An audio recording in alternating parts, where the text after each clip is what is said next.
So I always ask the question to Bernie Sanders supporters, do you trust the government? And almost always they say, no, the government's bought by lobbyists and corporations and by the war machine. I say, why on earth would you want to make that government bigger? It goes without saying, conservatism and more importantly, conservatives have had few places to turn on college campus. So where does that leave young conservative students? In 2012, a determined 18-year-old kid named Charlie Kirk took it upon himself to answer that question. His answer? Turning Point USA, an organization whose mission is to educate, train, and organize students through their campus chapters and yearly events. Over the past 8 years, Charlie has grown TPUSA's reach to over 1,500 campuses throughout the nation. In 2016, Charlie joined then-candidate Donald Trump's campaign, and he's been a steadfast supporter of the president ever since. His newest book is The MAGA Doctrine, the only ideas that will win the future. In our conversation, Charlie and I dive headfirst into whether President Trump has been good for the conservative movement, what it will take for Republicans to hold the White House, as well as why the same Democratic candidate he hopes will face President Trump in 2020 is also the one that terrifies him most.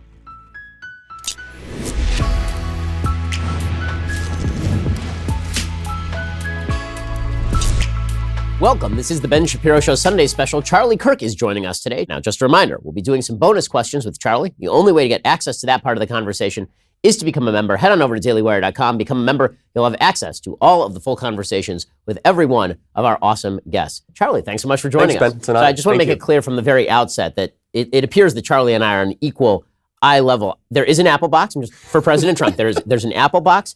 There's a ladder, and I'm on stilts. That's the only way that we were able to actually make this but we happen. see eye to eye here. So Yeah, now we're on the same level. We'll see if we see eye to eye throughout the whole conversation. I think we might, but we'll see. Okay, so why don't we start with your background for people who only know you from the memes. And Yes. this will be memeable, like just making clear, you're free to use this however you want in terms of memes, people. Okay, now we've opened the gate. So, Charlie, I met you when you were but an even younger whippersnapper. You're only 26 now, but I think I met you when you were maybe 18 years old at like a Horowitz Freedom retreat. And you were just starting Turning Point USA. So at 18 years old, you didn't go to college. So how did you decide, number one, not going to college, number two, going to do student activism, and number three, going to start one of the largest student organizations in the country? Well, thank you, Ben. It's an honor to be here. I appreciate it very much. Started it, I had no money, no connections, no idea what I was doing. Always had a passion for politics and for saving the country. And I grew up in the suburbs of Chicago. I originally wanted to go to West Point, didn't get in. Ended up being the best thing that never happened to me. I convinced my parents to allow me to take a gap year before entering college, and one gap year has now turned into 8 gap years. And the great irony of the whole thing is I run an organization that's focused on college campus outreach, that actually going to college myself. But it's now, on 2,000 high school and college campuses. You spoke at our last event, which was down in Palm Beach at the end of last year.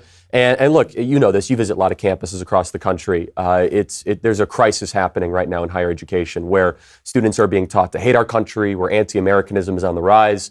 And I think conservative values and conservative ideas are being given an opportunity to really have a revival and a renaissance. And, we see that at Turning Point USA. We see that the work that we're doing and the speeches that I give and the visits that, I partake in. And it's been a great journey over the last 8 years. And it's been fun seeing, of course, when I first met you, you were, working and writing and doing radio. And then, of course, that was before the Daily Wire, and now seeing that kind of take off. So it's been fun kind of, throughout the last couple of years, kind of seeing both entities grow. So what is your relationship like with President Trump? On both the personal and a business, like that's what people kind of want to know. Sure. Because the picture of you in public, because I knew you before Trump was Trump. I mean, he was Trump, but he just wasn't in the political mix nearly as much as obviously he is now.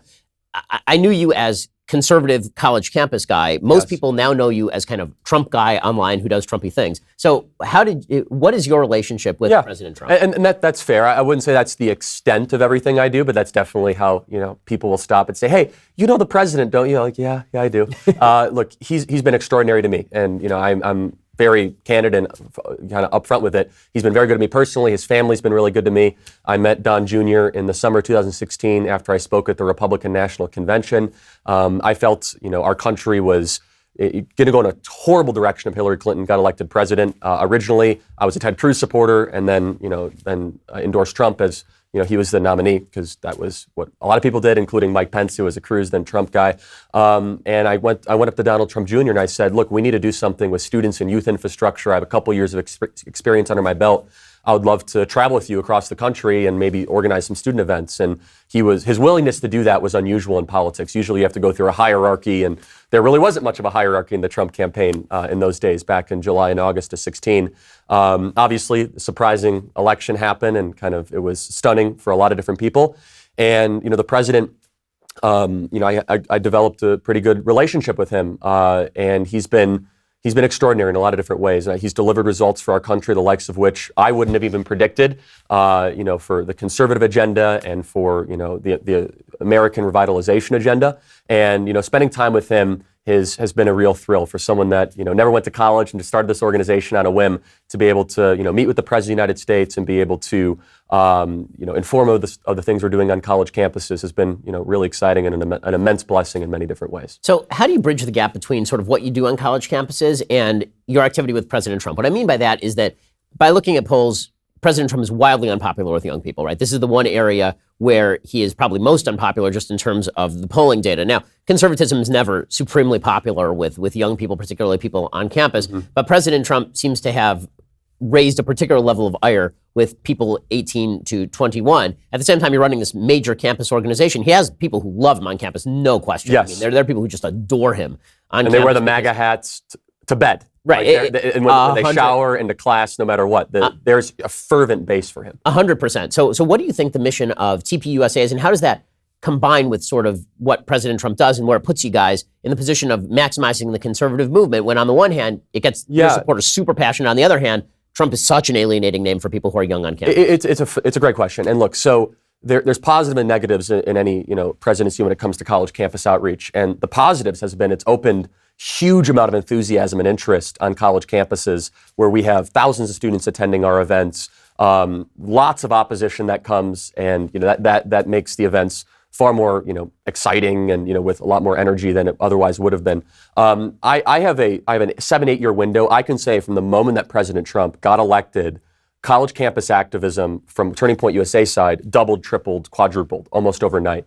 And it emboldened college conservatives to stand for conservative principles, even more so pre-Trump.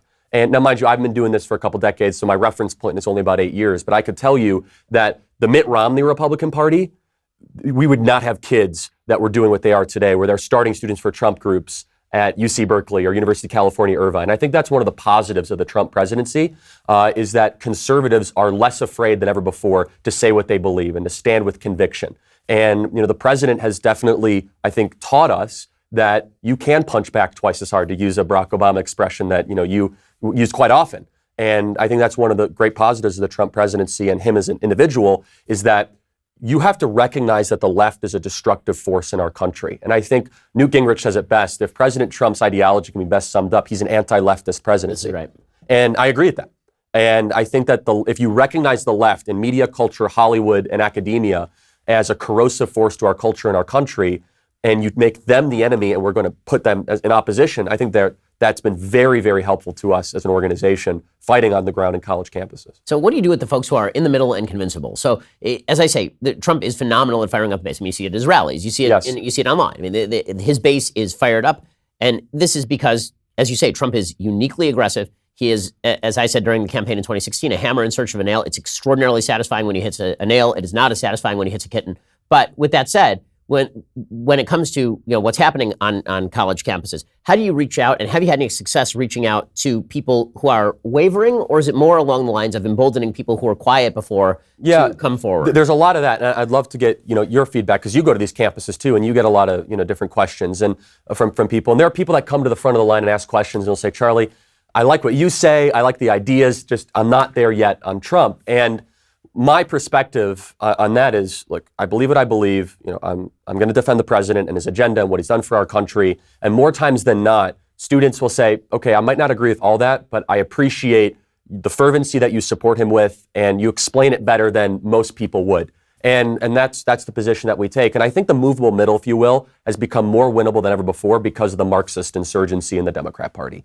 And I think that it's presenting a huge opportunity for people like you and people like me to make convincing arguments for conservative ideas. Now, I will say, though, that the traditional conservative outreach on college campuses, let's say the last 40 or 50 years, where it's just talking about corporate tax cuts and just talking about the same sort of macroeconomic issues, it wasn't always it wasn't always doing the job on campuses. What Trump has liberated, though, is more cultural issues as well, where he's saying, maybe English should be the official language of the United States. We're going to talk about immigration. We're going to talk about culture. And there are a lot of young people that are deeply passionate about these issues, just outside of, the discussions about GDP growth, which I care about a lot. I mean, of course, I want a robust free market economy. But I think the Trump presidency and Trump in general, him weighing into different cultural issues, I think has also opened the door for us to win over a lot of young people that otherwise might not be registered and not have been voting at all in the first place. Because you spend so much time kind of defending Trump, do you ever feel the necessity on campus to separate yourself off from things that he does wrong? Because obviously he's a human being like anybody else. He's got his foibles. Some may say more than others, at least in public life. So when you're on campus, and somebody asks you a question about something that Trump has done of which you don't approve, do you ever feel the necessity to defend it? Look, I don't agree with everything he's done. No person would. No person would agree with everything anyone ever does, right? But I don't go out of my way to criticize him, and I'm very upfront about that. And I don't consider that to be my role, and I don't consider that to be helpful at all to the threat that we're facing up against dominant Marxism and leftism in our country and our culture. And you and I might disagree on this, where I think my particular role right now is that there are not enough people doing a full-throated defense of the Trump presidency and administration, especially on college campuses, where it is so unusual for someone to come and say, no, President Trump might be one of the most successful presidents in modern American history. And students will say they're so puzzled and flummoxed if somebody says that. And then I'll start to recite some facts and some statistics that they might not have heard. And economic success, lowest ever black unemployment, Hispanic unemployment, Asian unemployment, energy independent, things that, you and I know just off the cuff that students might not hear. But look, I don't agree with everything that he's done from a policy perspective or position. I agree with almost all of it, though, because a lot of it, and you've talked about this, is traditional conservative stuff. Is stuff that we've talked about, in the conservative circles for the last couple decades. Things that people have promised and never delivered upon, like energy independence, like moving the embassy to Jerusalem, like deregulating the economy, like cutting taxes. These sorts of things are traditional conservative free market ideas that have been, tossed around for quite some time. But I make the argument in the book as well, why did it take Trump to actually do this? Like, why didn't George W. Bush ever speak at the March for Life? Why didn't George W. Bush ever move the embassy to Jerusalem? Why didn't George W. Bush recognize the Golan Heights? Why was it Trump, the billionaire businessman from New York, who's a recent, conservative, who at one point in his life held a pro-choice position, why would he go and defund Planned Parenthood funding? And I make the argument, it's because this is the populism at its best. It's because the conservative movement and the people in America that supported him hold these positions, and he promised to fulfill what he said he was going to run on. And actually doing that as a president, I think is so, in my opinion, unusual and something that deserves praise. I mean, there's no question that his willingness to violate long-held conventional wisdom, it definitely has its upsides. I mean, people tend to focus a lot on the downsides, the Twitter account and the insults and all of that kind of stuff. But the truth is that in policy terms, very often he will stumble upon a conventional wisdom and he'll say, this makes no sense, and he'll just completely overturn it. And it turns out the conventional wisdom was absolutely wrong. And that definitely is one of the strengths of his presidency when he has done that. Yeah, and look, and I'll give like 3 examples. China is one of them. From a pure theoretical position, I'm not a fan of tariffs. If we just talk about macroeconomics, tariffs are taxes. However, from a national security position, I'm a huge fan of tariffs on China because I think China's our greatest enemy, geopolitically and otherwise. And you look at what China's done, building islands in the South China Sea, hacking our cyber grid, basically sending spies from the CCP on Confucius Institute college campuses. President Trump basically threw up the entire chessboard on China and said, no, this entire way we've been viewing China has been incorrect. Immigration is another example, too. Republican and Democrat presidents, both alike, from H.W. Bush on, have just kind of had this agreement to not really solidify the southern border and just to allow unlimited amounts of green cards to be issued. He had an unorthodox position on that, and also culture as well. Republican presidents have passed, they did not challenge the media like President Trump has, and I think that's been a very positive of his presidency because the media right now is as worse as I've ever seen it. I mean, they're an activist network for the Democrat Party. They really are. And they go out of their way to misrepresent positions and to attack conservative values. So one of the things that I've objected to is the conflation of anti-leftism with conservatism. And I think that you're rightly distinguishing the two, but I think that we should be even clearer about the distinction. Sure. So it's true that President Trump is, I agree, the most anti-left president of the modern American era. This is what he campaigned on. I mean, there's a reason that Rush Limbaugh in the middle of the 2016 campaign rechristened the Institute for Advanced Conservative Studies to the Institute for Advanced Anti-Leftist Studies, really sort of as an homage to President Trump. That comes along with some some rewards and it comes along with some risks. The reward is that it makes very clear who the opposition is, which is something that Republicans, conservatives traditionally have not done. I'm all for it. I think the clarification is necessary. The risk is that anti-left is broader than conservative. And suddenly you may be associating with people who oppose the left, but who also are not only not conservative, but oppose a lot of the ideals of conservatism. Or you may be willing to overlook in the simple binary battle, you may be willing to overlook activity that is not conservative in the name of anti-leftism. So this is where you get into President Trump's heresies, bad things that he has said in the past, bad things that he has done. The fact that nobody in the Republican Party seems to give a damn about spending anymore. I'm old enough to remember when we all cared about spending. You and I agree completely on this. Yeah, and now obviously we are blowing out the spending to an extraordinary extent. And so, and if you criticize that, then you are accused of being an aid to the left because you are opposing a principle that is a principle of the left. But because Trump is anti-left, then it's the enemy of my enemy is my friend sort of thing. So where do you draw the line between forwarding conservatism and forwarding anti-leftism? It's a great question. I try to answer that question in the book where I say, what is the doctrine of the Trump presidency?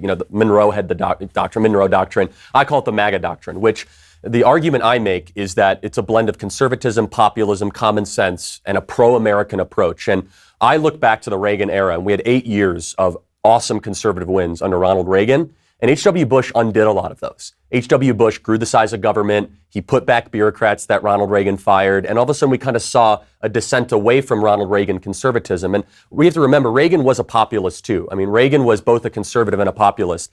And I think there's dangers to populism and its furthest extent, but I don't think that we as conservatives should be afraid of it. I think that there's a lot of positives when it comes to listening to the people and actually bringing dignity back to forgotten America. And so what is the doctrine of the Trump presidency? I make the argument that it's analyzing every decision and every deeply held belief in Washington, D.C. by the ruling class, so the wise men of Washington, and asking the question objectively, has this been serving our country well?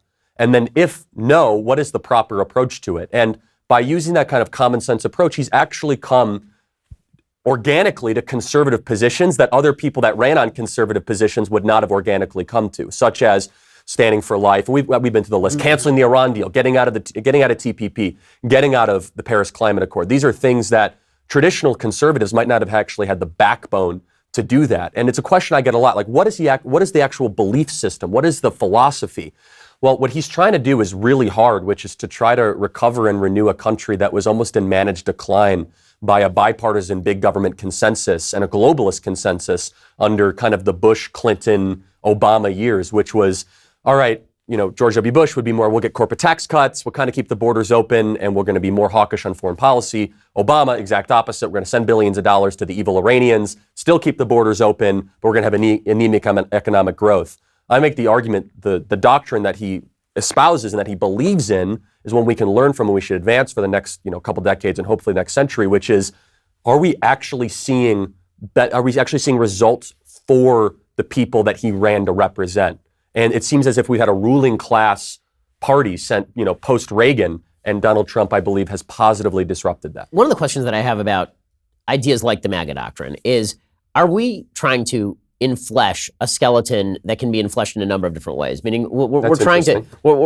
President Trump has, as I've said this before, so this is no great secret. I think that he has excellent political instincts. I think that he also has spasms of thought. I don't think he has a comprehensive worldview in any serious way. I mean, this is not somebody who sits around. He's a businessman. He doesn't sit around reading Milton Friedman. He's openly bragged about having written more books than he has read. And so, trying to sort of graft a broad ideological agenda onto that, as opposed to, I think common sense is a fairly good description of how he sees his own agenda, but trying to graft on an ideology. I mean, Tucker Carlson has tried to graft on one particular ideology. You've seen, I think, Jared Kushner try to graft on a different ideology. I think you've seen Pence try to graft on a different ideology. And it seems like there's this constant exercise going on in which there is sort of a skeleton of feelings and instincts that is good, and then everybody tries to put flesh on it, and sometimes it looks like a lion, and sometimes it looks like a chicken, and it's not super clear what exactly it is. I see where you're coming from. I'll disagree slightly. I think his doctrine, first and foremost, is from the first time he announced for the presidency, he said, through instinctual observance of where the country was going, is we're not winning anymore, and there's something deeply wrong with who's been running our country and how they've been running our country. And his agenda, or his doctrine, and those people you mentioned have all placed more, I would say, political philosophy behind it. But let's take a step before that is, how are we going to renew and revitalize the country? How are we going to bring this back to a place of excellence? And it goes back to a phrase that you and I believe, and the left does not believe. Bernie Sanders does not believe this. Nancy Pelosi does not believe this, that we're the greatest country ever to exist in the history of the world. It's the idea of American exceptionalism. I know he believes that. Yeah, that for sure. And that's why I picked that picture. He's hugging the flag, right? And that's his agenda. It's like, I care about this like I care about my son or I care about a beloved. And sometimes he's going to, engage in braggadocio, or he's going to, do things that are off the wall and atypical. And there's been unlimited coverage of all that. However, he goes back to a default position of, I've been elected by forgotten America, because a lot of people showed up for the first time in a long time. People switch parties and I think there's something to that, to bring dignity to those parts of the country that have been disenfranchised by the ruling class, because our country was taken advantage of for so long. And it's a blend of nationalism, populism, conservatism, and those two words, common sense, I think that frames it up really well. And it's challenging the ruling class consensus. And I think there's a lot of truth to that, which is, have these people been right about what they've been feeding us the last 30 or 40 years? Maybe about certain things, and about other things, maybe not. And especially when it comes to these positions such as, oh, wow, we should never challenge China. Like, really? It seems like both parties have just been kind of okay with allowing the rise to China, with a couple senators here and there that have been speaking out. President Trump has opened and has given oxygen now to an America First agenda towards China that I think will benefit, for generations to come. So to answer your question, I think the doctrine, if you will, is that I love my country so much. I believe it's a gift that's been given to us. I'm going to do whatever it takes to try to save it and revitalize it. I can't say that about Bernie Sanders. His agenda is, this place is a mistake. It's a racist country. It's bigoted. It's backwards. And I want to revolutionize it and turn it into some sort of Marxist Western European failed nanny state. So in a second, I want to ask you about one of the biggest questions I often get on college campuses. I'm sure you get it a lot too, which is, how much of this is just Trump doing stuff and how much of it is 4D chess? We'll get to that in just 1 second. But first, let's talk about a sad reality. You're bad at predicting the future. Not just you, like all the humans. Because if people were great at predicting the future, you just go to Vegas and you'd be rich, and then you wouldn't need life insurance. But here's the thing, you do need life insurance. Unpredictability keeps life interesting and makes it nerve-wracking. One way to worry less about the future is to get the right life insurance policy. This is where Policy Genius can help. Policy Genius makes finding the right life insurance a breeze. In minutes, you can compare quotes from the top insurers and find your best price. You can save $1,500 or more a year by using Policy Genius to compare life insurance policies. Once you apply, the Policy Genius team handles all the paperwork and the red tape for free.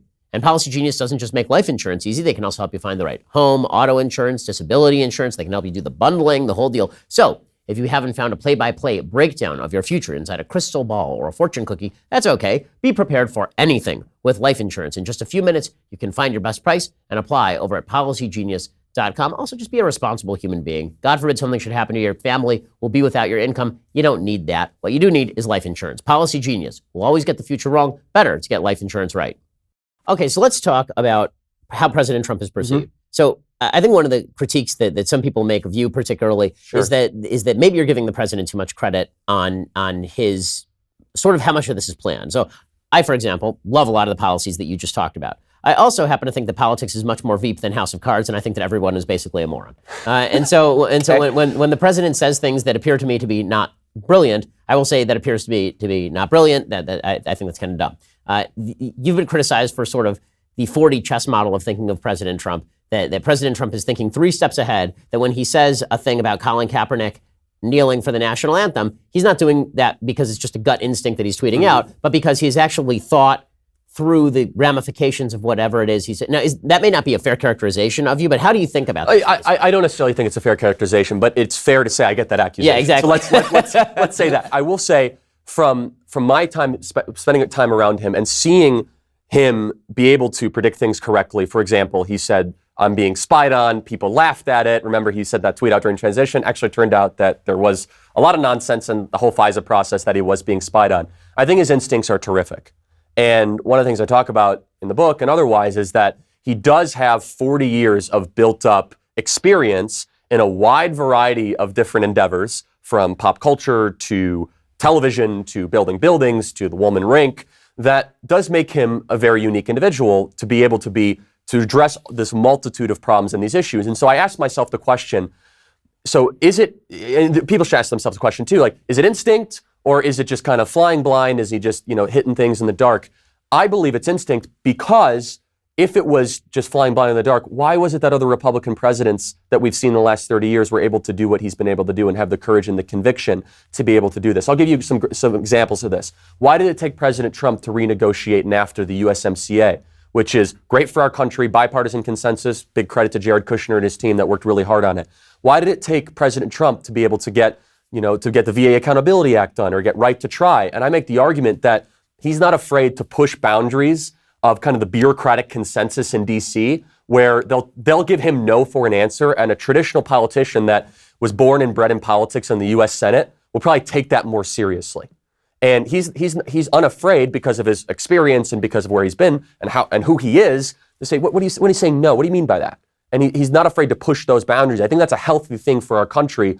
And one of the things that frustrates me the most about critics of President Trump, and you in no way, embody this at all, but people on the left do this. They think everything he does comes from a sinister Machiavellian perspective. Right. Now, I've said this directly to Bill Maher. Bill Maher was saying this to me, and I was like, well, which is it? Is he an idiot or is he an evil genius? You're going to have to pick one. You stood up for it wonderfully. Now I have to give you credit for that because it's nonsense. It's like, wait, so he gets some sort of weird pleasure for kids being locked up in cages, even though that was under Barack Obama, right? It's like, it's either, you can't just alternate. It's either that he's playing 4D chess and he's, a Bond villain, or he's just has no idea what he's doing, because you can't be one day and one the other. I come from the perspective that his motives are pure and his motives are good, that he does deeply care about this country. He really does. And when he gets the most upset, he gets the most angry is when our country gets taken advantage of. When he sees bad deals being brokered, or he sees us going in a direction that will make us less competitive for future generations to come. And I talk about quite often, you look at the rallies, these rallies that we've seen him do, they're a political phenomenon. We've never seen presidents a year and a half from election be able to draw 35,000, 40,000 people. When you go to these rallies, and I encourage people to do it, there's something really unusual that happens, that very few people are on their phones texting. They're locked into him. And it kind of struck me after the fourth or fifth or sixth rally I went to. I said, they look at him as their vessel back to representative government. And it might not be as let's just say, as pure and simple as that, but I think it works, because there's a lot of people, millions, tens of millions of people in this country that have felt disenfranchised by just the traditional political class. And they see in him, in the most unusual way, you couldn't have predicted it or wrote it, a brash billionaire from New York City that has given more voice to the working class in this country than I would say just a traditional U.S. senator from some of these Midwestern states and some of the states that I think have, quite honestly, at the expense of the ruling class agenda, have seen their lives not necessarily progress in a way that they saw fit. So going into the 2020 cycle, I've seen a couple of different sort of defenses and possible defenses of the Trump presidency pushed forward in terms of advertising. There's one that I think is less successful and one that I think is more successful. I'd like to get your take on them. Yeah. So one that I think is less successful is the tack: the president is a magnificent patriot who knows exactly what he is doing. He is fully in control of everything, and everything is swell because of all those things. The other one is the ad that his campaign cut, which I think is an excellent ad, where he said, you may not like him, you may not like his foibles, you may not like all the things he tweets, but do you like your wallet? Like, how's that going for you? And I think that is a more successful approach to Trump. So I wonder how you feel about that, because do you think that it's off-putting to people, the overt defense of somebody who, people make their own decisions about Trump. It's not like when you say, Trump's a wonderful guy, I know him personally, we get along great, we go fishing together, that people all of a sudden... We don't go fishing. I can't see President Trump fishing, to be honest with you. But with that said, I wonder, when you make the character defense of Trump, that seems like a much harder defense of Trump, because people have their own kind of... No, it might be. I make it because it's true. I make it because it's true. I don't make it because it might be easier or harder. I will say, though, the easier argument to make is to say, Qasem Soleimani would be alive if a Democrat was president of the United States. This is right. Like that, you like Gorsuch and Kavanaugh because they wouldn't be on the Supreme Court if you had a Democrat or even a different type of Republican. And I think the ad that the campaign cut, to your excellent point, he might be the tough guy, but he's the tough guy we need. Right. He's rough around, basically the ad, and I'm not putting words in their mouth, it was, he might be rough around the edges, but we need that fighter. And I think making the street brawler argument can resonate with a lot of people, because what you're doing, it's an old salesman trick, right? You take the criticism off the table immediately, right? So people they look at the ad, they're like, oh yeah, I kind of agree with that, because that's a belief that people have, where they're like, I like what he does, I might not like his style. And you hear it a lot, and I hear it a lot. But if you take that off from branding his presidency or branding his message, and you say, wait a second, you look at what he's done, maybe all those things that you consider a negative, the brawler, the street fighter, maybe our country's needed a street fighter for some time. I think that is an effective way to brand it, but also saying the left has gone so off the rails, especially when it comes to just things that should stop at the water's edge. I mean, the Soleimani thing really bothers me because this guy's a maniac and he deserved to die.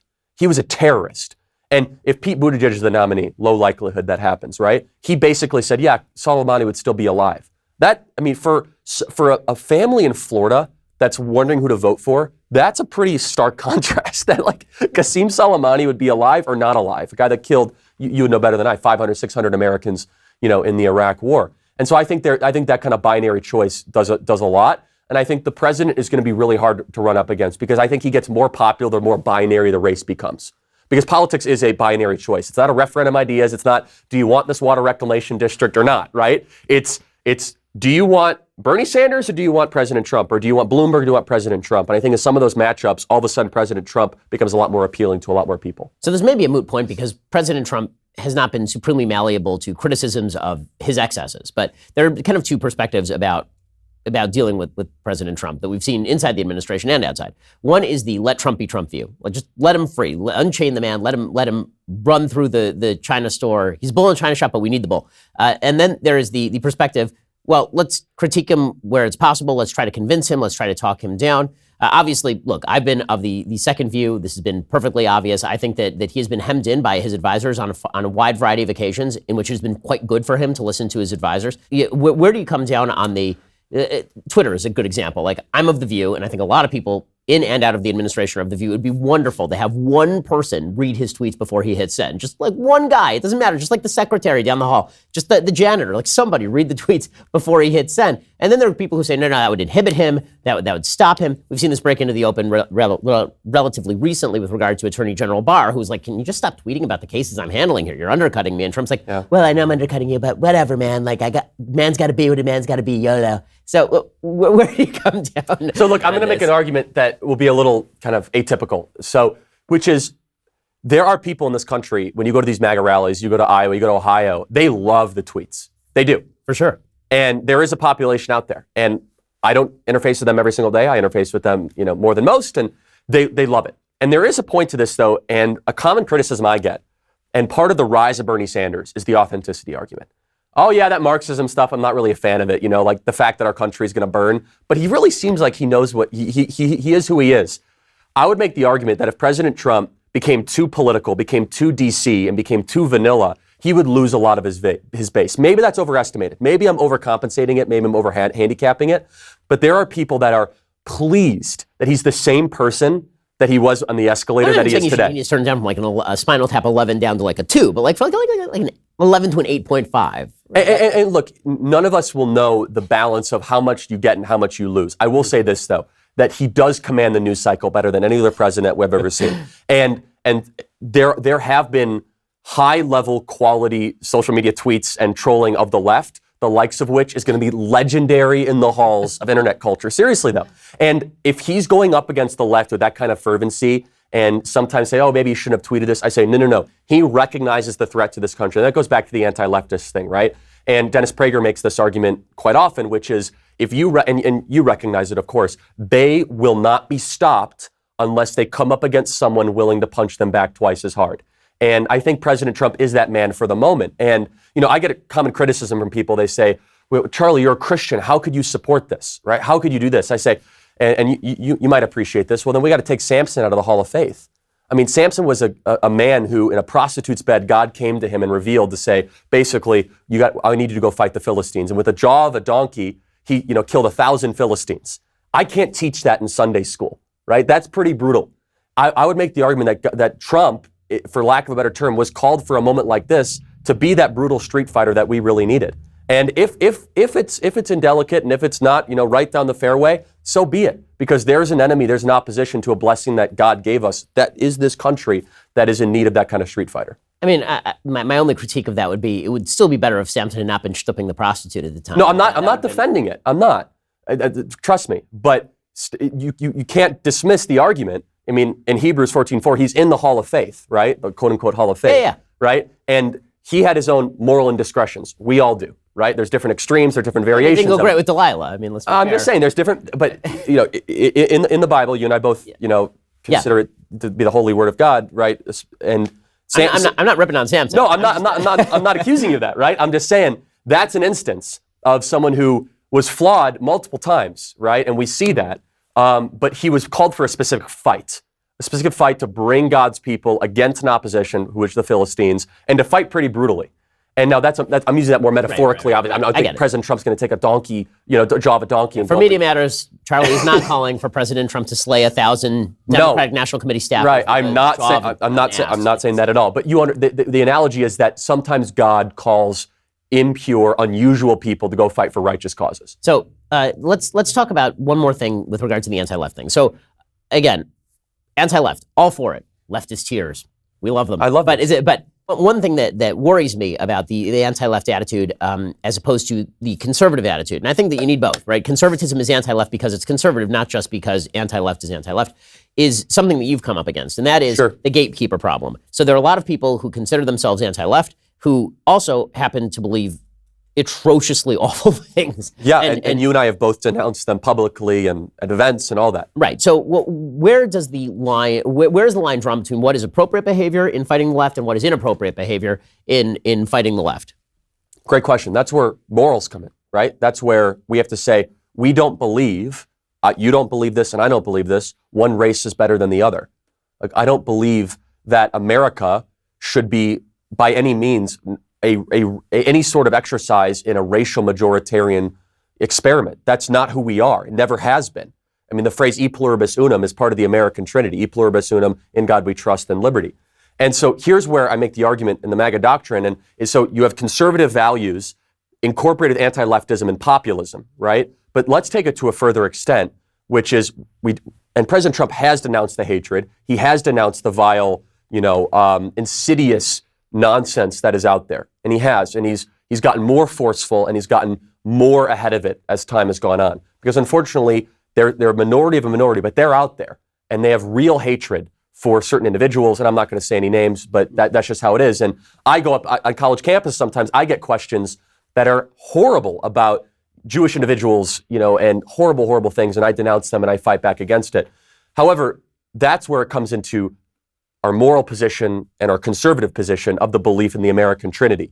But if you take it to a further extent, right, if we're nothing but just conservatism on a chalkboard, right, and we're nothing but just always saying we're in a free trade with everyone always, well, what's the extent of that, right? So the inverse would be, what if we take the other too far and we allow the rise of China to be too much? And I can make the argument that H.W. Bush and Clinton, so on and so forth, allowed that other extreme to happen. And so that's where I think President Trump has balanced it. I really do. We have the healthy dose of anti-leftism, populism, and conservatism.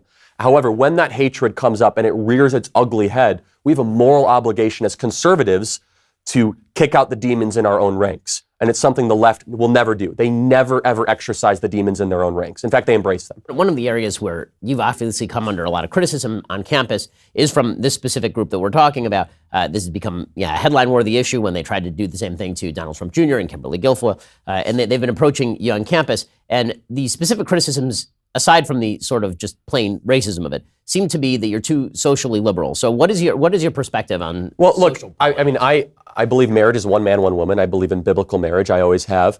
And I also have people that are gay on my staff, and I'm not afraid to share the stage with people that are gay. Other individuals think, and they have said this, that gay people do not have a position in the conservative movement. I believe that is wrong. I believe that Dave Rubin and Peter Thiel and Tammy Bruce have a place in the conservative movement. I absolutely do. And I think it's so backwards that they would believe that we should somehow grow the influence of the conservative movement by the process of subtraction of people that are turned off by the left, turned off by woke culture of the left. Somehow they believe that the conservative movement should be closing its doors to people that all of a sudden might be interested in your podcast or your position or your speeches. I march at the March for Life. I am very, very pro-life against Planned Parenthood. I talk about it quite often. It's an unfair accusation against me. It just is. But I won't apologize for having people that are gay on my staff, sharing the stage with people that are gay, that have served our country and that are veterans. It's not something I'm going to apologize for a second for. And it doesn't compromise my Christianity.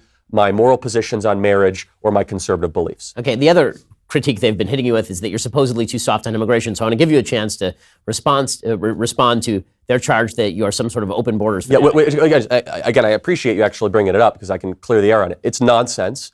I said something, let's just say I said a position that I reclarified where I should have said it more stringently, but I believe in less legal and illegal immigration. I support Senator Tom Cotton's act where essentially he wants to limit the amount of green cards to 500,000 a year. I mean, I have been defending ICE facilities up against ICE protesters, building the wall, deporting illegal aliens, making English the official language of the United States. Again, it's an unfair accusation. And I will agree with the fervency that I think immigration is one of the top issues in America. I really do.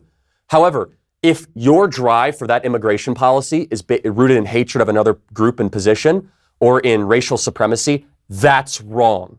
If it's from a position that, well, our country's being taken advantage of and it's we can't afford or take 1 million green cards every single year, that's a conversation I can have, and that's one I actually sympathize with and I agree with. And I think we should have less legal and illegal immigration. But again, the accusation is unfair through and through. Okay, so in 1 second, I want to ask you about the other side of the aisle. I want to talk about the left and Bernie Sanders. But first, let's talk about why you should protect your data on the internet. So you wouldn't go home, open up your safe, open up your front door, and then just think to yourself that humanity is filled with wonderful people. So why would you unlock your internet activity? Did you know that your internet service provider knows every single website you visit, which is super creepy? And of course, they can then sell that information to tech giants. ExpressVPN puts a stop to all of this. It creates a secure, encrypted tunnel between your device and the internet so that your online activity can't be seen by anyone. ExpressVPN works on everything: phones, laptops, routers. Everyone who shares your Wi-Fi can still be protected, even if they don't even have ExpressVPN. And the best part is, using ExpressVPN is as easy as closing the bathroom door. You install it on your computer, it runs in the background of your computer, and now you don't have to worry about it ever again. If you don't use a VPN and your data and browsing history are taken from you, that's sort of on you, considering how easy it is to get ExpressVPN. So just go do it. Be responsible. Take care of your own data. If you're like me and you believe your online activity is your business, secure yourself today by visiting expressvpn.com/Ben. Use my exclusive link, expressvpn.com/Ben, and you can get an extra 3 months for free. That's expressvpn.com/Ben. Okay, so let's talk about the other movement that you've been dealing with on campus, and that, of course, is the Bernie Sanders movement. Yeah. So young people particularly are resonating to Bernie Sanders, almost as a counter-reaction to Trump in some ways, but kind of separate and apart from. So Bernie is wildly popular on campus. To what do you attribute the vast bout of insanity happening on our college? Yeah, it's a great question. I mean, look, it's very easy to be generous with other people's money. It's very easy to want to spend other people's resources. And look, from a very basic position, if you've never been taught that our country's a gift or a blessing, why would you want to conserve that blessing? I mean, if you've been taught hatred of our country, that we're racist, bigoted, homophobic, backwards, then why not have a revolution against it? And Bernie Sanders, he embodies the same college professor that's been screaming at them since they first got to college. He's a legitimate Marxist. He honeymooned in the Soviet Union. And your critique of Bernie Sanders is one of the best in the entire movement. And you asked a very simple question. Do you believe private property is a right, Senator Sanders? And that's a question that any honest journalist should ask him. He's a legitimate property confiscator. That's what he is. He does not believe that individuals have a right given them by God to own property. He does not believe that. He believes it's state first, human being second. He's a Rousseauian Marxist is what he is. And so look, young students and young people, some of them truly believe that garbage. They really do. Not all the Bernie Sanders people do. They actually think that he's on the side of freedom or liberty in some sort of distorted, bizarre concoction. They think that he's actually the fighter and the crusader for liberty. And nothing could be further from the truth. So I always ask the question to Bernie Sanders supporters, do you trust the government? And almost always they say, no, the government's bought by lobbyists and corporations and by the war machine, all this stuff. I say, why on earth would you want to make that government bigger? And they had no response, of course. But that's the whole kind of summation of how I think you approach Senator Sanders, Marxists that support Senator Sanders, which is his whole position, his whole worldview is getting more people, more bureaucrats, and more power to the very government you say you distrust. It seems pretty obvious that President Trump would prefer Senator Sanders as the nominee of the Democratic Party against him. The reason I say that is because he obviously has been sort of trying to, via his Twitter account, stir up chaos inside the Democratic Party, which he's quite good at, by targeting everybody except for Sanders and suggesting to Sanders supporters that they're going to be robbed of the nomination eventually by the Democratic upper echelon. It seems that, number one, do you agree with that characterization that that's what Trump wants? Maybe. I don't know. I wouldn't say it full-throated, though, because I've seen President Trump, in interviews and time I've spent with him, have a good amount of hesitancy by saying, oh yeah, all in, let's run against Bernie. I think Bernie could beat Trump. I think it's really hard to run against Free, and I think the media would go all out for him, especially the younger journalist, Marxist, activist class. They'd be more excited than ever to try to paint him as the salvation that America needs. Bloomberg or Bernie, who would Hollywood go all in more for? I think Bernie, for sure. I think that, I don't know how much currency that has in Wisconsin, but it can make some impact. Probably from a philosophical choice, I would much rather run against Bernie because I think he embodies actually what the Democrat Party's trying to do. But it terrifies me. It terrifies me because anyone could win, right? And you and I agree with this. Any major party nominee could conceivably be the president of the United States. I learned that the hard way in 2016 after I lost $10,000 betting against the president. So there you have it. Well, yeah, and so because you start from a baseline basically of 40 to 42%, right? I mean, that's just the way it is. Electoral college, you're not running for president in LA County, so it's not going to happen. Or you're not running for president in Manhattan, and so Bernie Sanders could become president of the United States. That should horrify everyone listening to this or watching this. He's a true committed Marxist. He does not love our country. He just doesn't. He is on a mission to radically redefine and deconstruct our country from within. You know the school of deconstructionism. It basically is the whole school of thought is create cultural chaos everywhere, and that will give rise to an authoritarian Marxist to allow them to create something that will eventually not work at all, but give a lot of power to the ruling class to try to create some failed communist communal state. I mean, it does seem like Sanders should be the one that Trump is rooting for in the sense that President Trump is a wrecking ball, man, and that is his specialty. I've always said about politics that politics is the art of making it very difficult to vote for your opponent and making it very easy to vote for you. And President Trump may not be spectacular at the latter, but he is phenomenal at the former, making it very difficult for people to vote for his opponents. That is that man's specialty. Well, and I have to say, in the Super Bowl interview with Sean Hannity, President Trump comes right out of the gate and says, why did he honeymoon in Russia? I was like, yes, he's already on that. I mean, that's a great critique, though. I mean, why did he honeymoon in the Soviet Union? It would take like a traditional Republican like months of workshopping and poll testing. President Trump just comes right at it and says, yeah, Bernie Sanders honeymooned in the Soviet Union. And I agree with you. I mean, he's one of the best attack dogs in American political history. I wouldn't want to run against him. No one would. I mean, he's relentless. He's a monster. And not only is he... In a good way. No, well, when it comes to beating people up, he's incredible at it. He also has the advantage of every piece of dirt that could ever be thrown at somebody has been thrown at him. I've described him as a mud monster in the sense that no matter how much mud you throw on him, he just looks like mud. I mean, like he's already made of mud at this point, so nothing that you throw on him is actually going to make a difference, whereas Bernie's never actually been vetted by the media, which is unbelievable. He's been a useless octogenarian communist for 60 years. I mean, he was 80 when he was 20. He wasn't just a useless communist when he was 20. He was an octogenarian when he was 20. And now he's running for president, and nobody has asked him a simple question.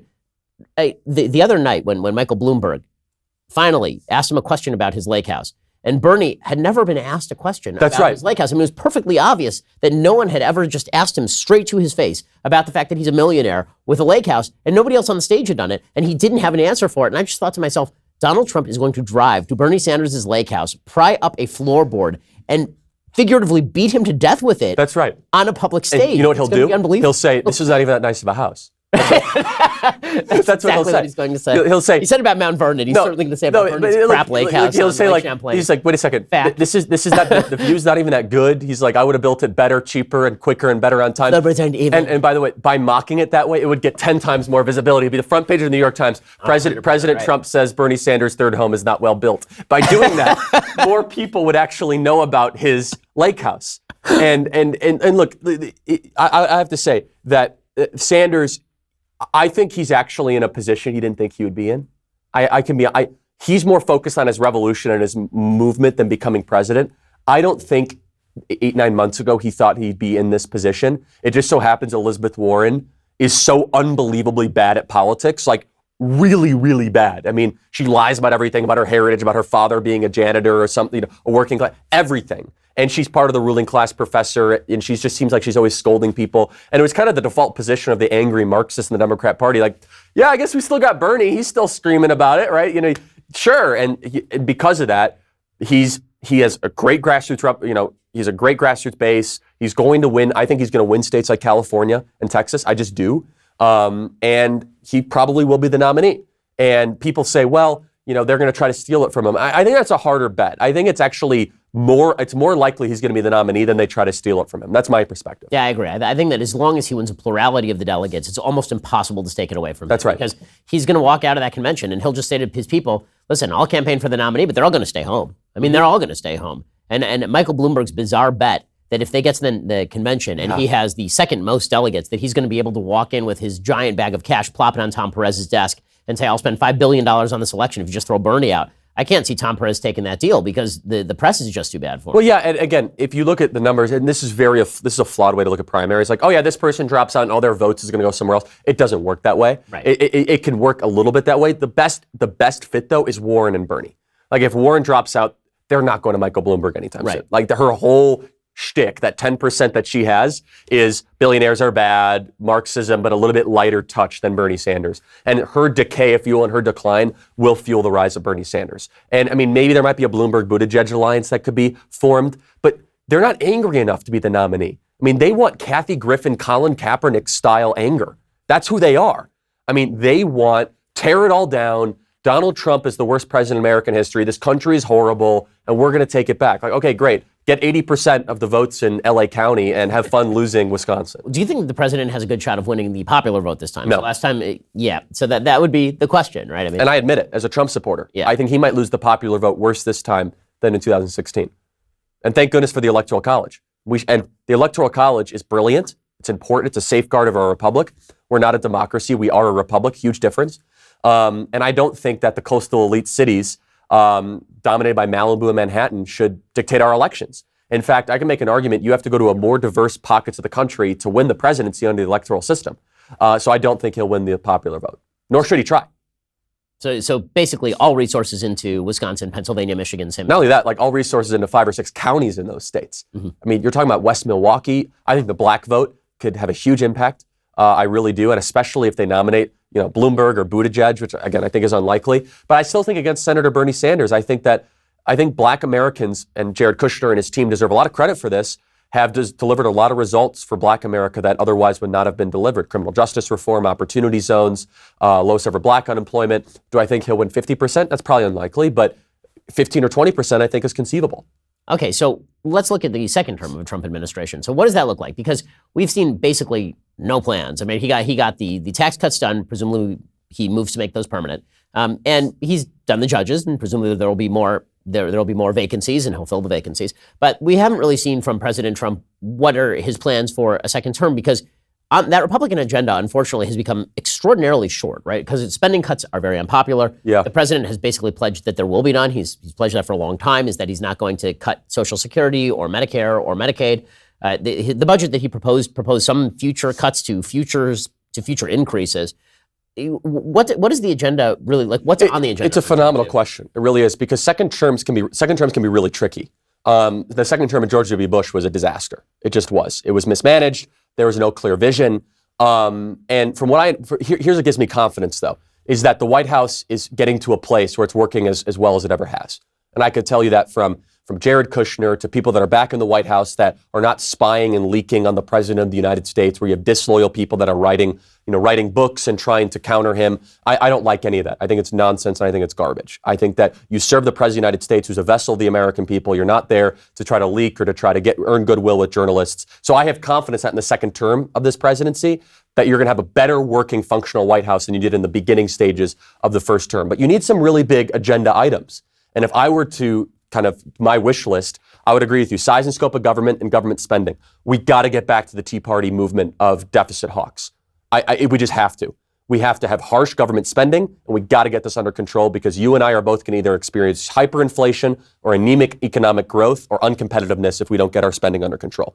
And that's what originally got me fired up about Barack Obama, was the amount of debt. And I know President Trump has submitted budgets that, do have some spending cuts, but Congress is not taking them seriously at all. And I think Mick Mulvaney being in the White House is a positive thing, because he is a deficit hawk and he is a debt hawk. The second thing is immigration. If we do not build the southern wall and start deporting foreign nationals that are in our country, we're going to be in a lot of trouble. I really believe that.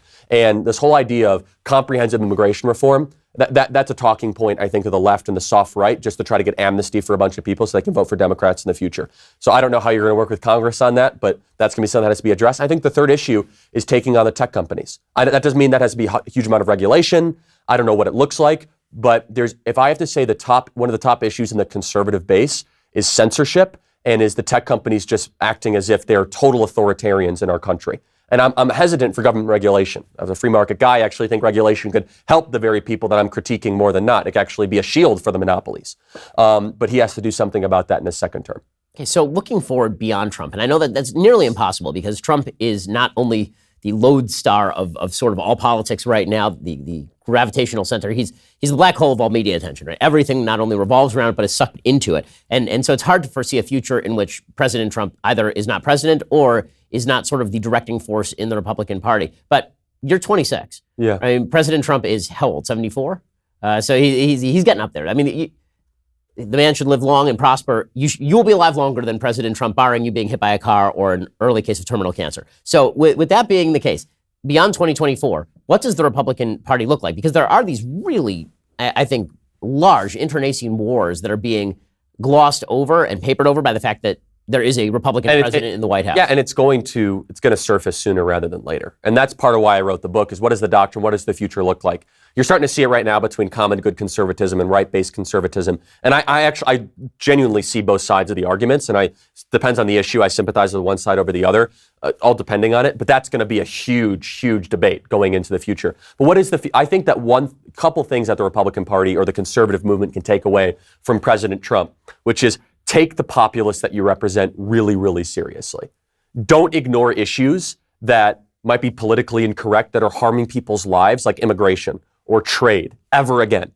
And those are things I talk about in this book that he ran on, that the Republican Party was like, oh yeah, we're just going to kind of get along on these issues. Now, President Trump ran on less immigrants, stricter border control, and renegotiated trade deals. I don't want the Republican Party to go back to be the party of the ruling class. I don't want a party of Mitt Romney. I don't want the party of Lake Champlain on Labor Day.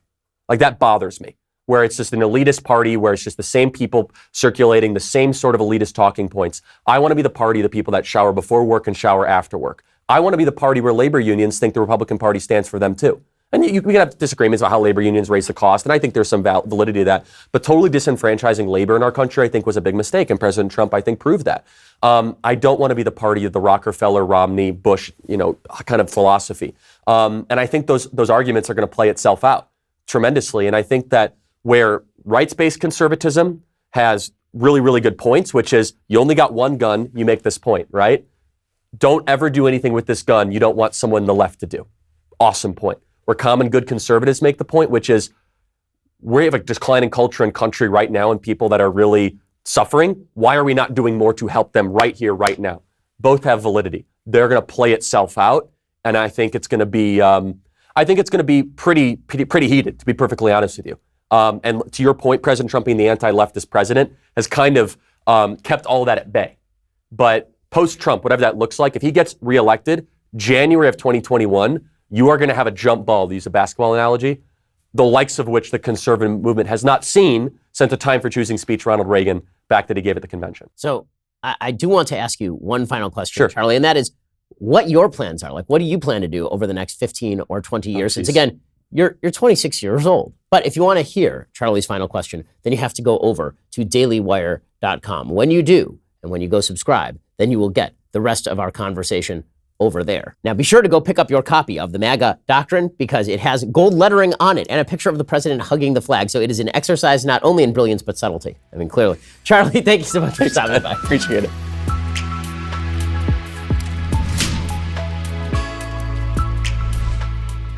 The Ben Shapiro Show Sunday Special is directed by Mike Joyner and produced by Mathis Glover. Executive producer Jeremy Boring. Associate producer Katie Swinnerton. Post-production is supervised by Alex Zingaro. Editing is by Jim Nickel. Audio is mixed by Mike Coromina. Hair and makeup is by Nika Geneva. Title graphics are by Cynthia Angulo. The Ben Shapiro Show Sunday Special is a Daily Wire production. Copyright Daily Wire 2020.